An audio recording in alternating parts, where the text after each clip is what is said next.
কালকে চন্দ্রদাকে যেভাবে মেরে ফেললো সেটা আমরা কেউই মেনে নিতে পারছি না। সকলেই প্রচণ্ড রকম ক্ষিপ্ত আছি এবং তার থেকেও বেশি যেটা রাগ হচ্ছে, ক্ষোভ হচ্ছে যে এরপরও পার্টির তরফ থেকে বিজেপির রাজ্য সভাপতি শ্রমিক ভট্টাচার্য তিনি বলছেন যে ধৈর্য রাখুন, কোনো রকম কোনো কিছু যেন কারোর উপর হামলা না হয়, মাথাটা ঠান্ডা রাখুন। এতে অনেকেরই ক্ষোভ হচ্ছে, আমারও ক্ষোভ হয়েছিল এবং এই জায়গা থেকে বিভিন্ন রকম খোঁজ খবর করা শুরু করলাম কেন এই কথাটা বলছেন, এবং সেই জায়গা থেকে কয়েকটা পয়েন্ট কিন্তু ক্লিয়ার হয়ে গেল। নাম্বার ওয়ান পয়েন্ট হচ্ছে শ্রমিক দা না হয় কথাটা বলছেন, কিন্তু শুভেন্দুবাবু তিনিও তো সেই একই কথাই বলছেন। তাহলে নিশ্চিতভাবে এটা কারোর ব্যক্তি সিদ্ধান্ত নয়, এটা কোথাও একটা কেন্দ্রীয় নেতৃত্বের সিদ্ধান্ত আছে। কিন্তু কেন বলছেন, কেন বলছেন সেই কথাটা যদি পরপর কয়েকটা আপনাদেরকে পয়েন্ট আমি ধরিয়ে দিন না, তাহলেই কিন্তু আপনাদের কাছে সেই ডটগুলোকে কানেক্ট করলেই পুরো পিকচারটা ক্লিয়ার হয়ে যাবে। শ্রমিকবাবু বলুন, শুভেন্দুবাবু বলুন, এই কথাটা একটা কারণেই বলছেন, যাতে আর কারুর রক্ত না ঝরে। যে ভয়ঙ্কর ষড়যন্ত্র নেক্সট 48 ঘন্টায় প্ল্যান করা হয়েছে, সেই ষড়যন্ত্রটাকে রুখে দেওয়া যেতে পারে, সরকারটা শপথ নিতে পারে এবং অফিসিয়ালি সরকারে বসে পুরো জিনিসটা আইনি পথে ট্যাকেল করা যেতে পারে, এবং সেই জায়গাটার জন্য এই কথাটা বলা হচ্ছে। কেন আজকের এই মুহূর্তে সবথেকে বড় খবর হলো পিসিমণি যে গায়ের জোরটা দেখাতে চেয়েছিলেন, মমতা ব্যানার্জি যে গায়ের জোরটা দেখিয়ে জবরদখল করে রাখতে চেয়েছিলেন পশ্চিমবঙ্গের গদিটা, সেইটা শেষ পর্যন্ত কাজে এলো না। এই রাজ্যের মাননীয় রাজ্যপাল আর.এন. রবি স্যার তিনি কিন্তু পশ্চিমবঙ্গের বিধানসভার মেয়াদ শেষ হয়ে যাওয়ার সাথে সাথেই সেই বিধানসভাকে ডিসলভ করে দিলেন, অর্থাৎ অফিসিয়ালি ধাক্কা মেরে মমতা বন্দ্যোপাধ্যায়কে বার করে দেওয়া হলো নবান্ন থেকে। না তার মন্ত্রিসভা এখন থেকে এফেক্টিভ, না তার বিধান পরিষদ যে পরিষদীয় দল রয়েছে সেইটা এফেক্টিভ। এবার থেকে যতক্ষণ পর্যন্ত না নতুন সরকার হাতে ক্ষমতা হস্তান্তর হচ্ছে, ততক্ষণ পর্যন্ত এই রাজ্যটা রাজ্যপালের হাতে, অর্থাৎ এই রাজ্যে অঘোষিত রাষ্ট্রপতি শাসন কিন্তু জারি হয়ে গেল। দেখুন, প্রোটোকল অনুযায়ী এটাই হওয়ার কথা ছিল। এখানে যখন 2011-তে পরিবর্তন হয়, তখন বুদ্ধদেব ভট্টাচার্য যখন বিকেলের দিকে ট্রেন্ড সেট হয়ে যায় যে তিনি হারছেন, বিপুল ভোটে বামেরা এখান থেকে যেতে চলেছে, সেই জায়গা থেকে তিনি নিজে এগিয়ে এসে রাজ্যপালের কাছে নিজের পদত্যাগপত্র জমা দেন। এটাই তো পরিষদীয় রাজনীতি। কিন্তু না, এখানে ওই যে বললাম না, অনেক চুরি দুর্নীতির ব্যাপার আছে। এখানে মমতা অভিষেকরা যে চুরিটা গত 15 বছর ধরে করেছে, তার যে কাচ্চা চিঠা সরকারের কাছে আছে, প্রত্যেকটা ফাইল ওপেন করা হবে, এদের যা আইনি পথে শাস্তি সেই ব্যবস্থা করা হবে। ফলে সেই ফাইলগুলো সরানো অত্যন্ত জরুরি, আর সেই জন্যই এই রেজিগনেশন না দেওয়ার নাটকটা করে যাচ্ছে, এখনও শয়তানি চালিয়ে যাচ্ছে মমতা আর অভিষেক মিলে। আর সেই জায়গাটার আজকে কিন্তু অফিসিয়ালি পরিসমাপ্তি ঘটলো। কিন্তু এখানেই কি সব সমস্যা থেমে যাচ্ছে? এই তো ডিসলভ হয়ে গেছে, রাষ্ট্রপতি শাসনের মতো অবস্থা হয়ে গেছে, রাজ্যপালের হাতে ক্ষমতা রয়েছে, তাহলে তার চিন্তার কোনো কারণ নেই? না, এখনও চিন্তার কারণ আছে।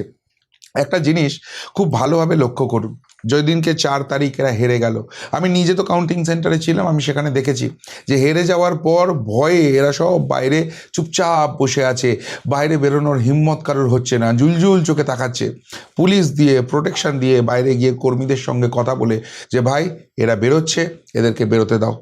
কেউ কোথাও দু একটা হয়তো টিজ করেছে, কিন্তু কারোর গায়ে একটা আঁচড় অবধি পড়েনি, কারোর গায়ে এক ফোঁটা গেরুয়া আবির ছুঁড়ে দেওয়া হয়নি। যা ভাই, তোদের সঙ্গে একটা পার্থক্য ছিল, আছে, থাকবে, বার করে দেওয়া হয়েছে। এবং এরাও সেই জায়গাটা বুঝতে পেরেছে, ঘরে ঢুকে বসেছিল। কিন্তু তারপর ভালো করে ক্রোনোলজিটা বুঝুন, কালকে বিকেলবেলায় এই মমতার অভিষেক নিজেদের পরিষদীয় দলকে ডাকলো, নিজেদের নবনির্বাচিত বিধায়কদের ডাকলো, এবং যেটা খবর, এদের 80 জন বিধায়কের মধ্যে 11 জন বিধায়কই কিন্তু উপস্থিত ছিল না, অর্থাৎ কোথাও একটা কিছু বড় গণ্ডগোল আছে। এবং সেই মিটিংয়ের পরই কিন্তু দেখুন দিকে দিকে একটু রাত্রের দিকে পুরো অশান্তিটা শুরু হয়ে গেল। চন্দ্র আমার ভাই, তাকে তো ওরা মেরেই ফেললো, কিন্তু এর পাশাপাশি ঠিক সেই সময় মধ্যমগ্রামে ঘটনা ঘটেছে, আশপাশের অঞ্চলগুলোতে কী ঘটনা ঘটছে দেখুন। বরানগরে একজনকে ছুরিকাহত করা হলো, এখানে পানিহাটি সেখানে রত্না কাকিমার বাড়ির চারিদিকে বোম বৃষ্টি করা হলো, বসিরহাট সেখানে রোহিত মৃত্যুর সঙ্গে পাঞ্জা লড়তে শুরু করলো, তাকেও কিন্তু আহত করার চেষ্টা করা হলো। শুধুমাত্র তাই নয়, এখানে যারা ওই সেন্ট্রিক এলাকাটা ভাবছেন সেখানেই নয়, তার বাইরেও গোটা রাজ্যে অশান্তির পরিবেশটা ছড়িয়ে দেওয়ার চেষ্টা করা হলো। আরও কয়েকটা ইনসিডেন্ট সামনে আসছে, যেমন এখানে পরিষ্কার বলছে বীরভূমের নানুরে ড্রাম ভর্তি বোমা উদ্ধার হয়েছে, বিজেপির কার্যালয়ে ভাঙচুরের অভিযোগ উঠল বাঁকুড়ার সোনামুখীতে। ওরা তো হেরে ভূত হয়ে গেছে, তারপরেও এই শক্তিটা পাচ্ছে কোথা থেকে, এই সাহসটা পাচ্ছে কোথা থেকে? অর্থাৎ ওই যে পরিষদীয় দলের বৈঠকটা হয়েছে, ওই যে নতুন বিধায়কদের নিয়ে বৈঠকটা হয়েছে, তারপর কিন্তু এরা গোটা রাজ্যে এদের যে স্লিপার সেলটা আছে, যে জেহাদি গোষ্ঠীটা আছে, বাংলাদেশ রোহিঙ্গা যাদেরকে ঢোকানো হয়েছে, তাদেরকে কিন্তু এরা অ্যাক্টিভেট করে দিয়েছে এবং এরা চাইছে অশান্তির পরিবেশটা তৈরি হোক, রাজ্যে আগুন জ্বলুক, রক্তপাত হোক, এবং সেই জায়গাটা করার জন্যই এটা করছে। এর পাশাপাশি আরও বেশ কিছু খবর আসছে, যেমন পুরুলিয়ায় বুথ সভাপতিকে পরিকল্পিতভাবে খুন করা হয়ে গেছে। ক্যানিংয়ে বিজেপি কর্মীদের রীতিমতো মারধর করা হচ্ছে। ইংরেজ বাজারে একজন সমর্থক, বিজেপি সমর্থক, তাকে কুপিয়ে খুন করা হয়েছে। এগুলো এমনি এমনি হচ্ছে, এর আগে তো হয়নি। সব তো ল্যাজ গুটিয়ে ভয়ে ঘরে ঢুকে বসেছিল, তাহলে হঠাৎ করে কোথা থেকে এই শক্তি সঞ্চয়টা হলো? ওই মিটিংয়ে কি আলোচনা হয়েছে, ওই মিটিংয়ে কি ওষুধ দেওয়া হয়েছে যে যেখানে যেখানে এরা জিতে আছে বা লড়াই করেছে সেই জায়গাগুলোতে এই ধরনের অ্যাক্টিভিটি শুরু হয়ে গেল? গোটা রাজ্য জুড়ে এইভাবে অশান্তির আগুন ছড়িয়ে দেওয়া হলো। আসলে প্ল্যানটা খুব সহজ ছিল। প্ল্যানটা ছিল যে এইভাবে উত্তক্ত করো, তাতে যেভাবে আমাদের রক্ত ফুটছে এখন, যেভাবে হিন্দু সনাতনীরা ক্ষেপে উঠছে, তারা পাল্টা প্রত্যাঘাত করবে। এদেরকে ঘর থেকে টেনে বার করে যা হিসেব বোঝানো সেটা বুঝিয়ে দেবে। আর সেইটা যখনই হবে, এদের যে পুরো জেহাদি গোষ্ঠীটা আছে তাদেরকে ময়দানে নামিয়ে দেবে। এবার এই যে জেহাদি গোষ্ঠী যখন ময়দানে নামবে, তারা তো প্রিপ্ল্যান, তাদের তো অস্ত্র আছে, তাদের ট্রেনিং আছে, তারা পুরো এটার জন্যই তৈরি আছে। কালকে চন্দ্রকে যে মারা হলো, সেখানে যে বন্দুকটা, সেই বন্দুকটা প্রমাণ দিচ্ছে বিদেশি শক্তির যোগ আছে এখানে, নাহলে অত দামি বন্দুক দিয়ে এই ধরনের অপারেশন হয় না।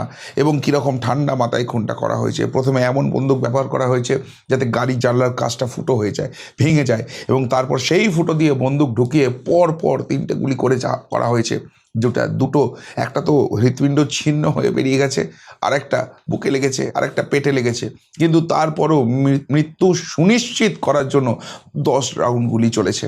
সুতরাং বোঝাই যাচ্ছে যে কারা এটার সঙ্গে ইনভলভ রয়েছে। ফলে যদি হিন্দু সনাতনীরা ক্ষেপে যায়, তারা রেগে গিয়ে রাস্তায় নামে, তাদেরকে পাল্টা প্রত্যাঘাত দেওয়ার জন্য এই জেহাদি বাহিনী কিন্তু তাণ্ডব করবে।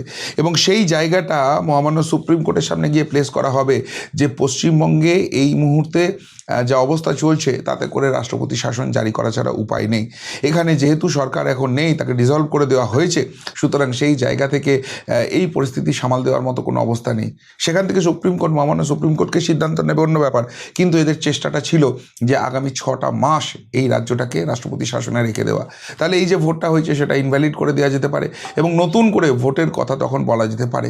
এবং এই 6 মাসে যে তাণ্ডবলীলা চলবে, যখন সরকার হাতে থাকবে না, তখন যেভাবে এখানে খুনের রাজনীতি হবে, রক্তের রাজনীতি হবে, সেই জায়গা থেকে আর বিজেপি কর্মী সমর্থক তাদের কি আর ময়দানে পাওয়া যাবে? এই রকম একটা কিন্তু পরিকল্পনার কথা শোনা যাচ্ছিল। সেটা যাতে কোনো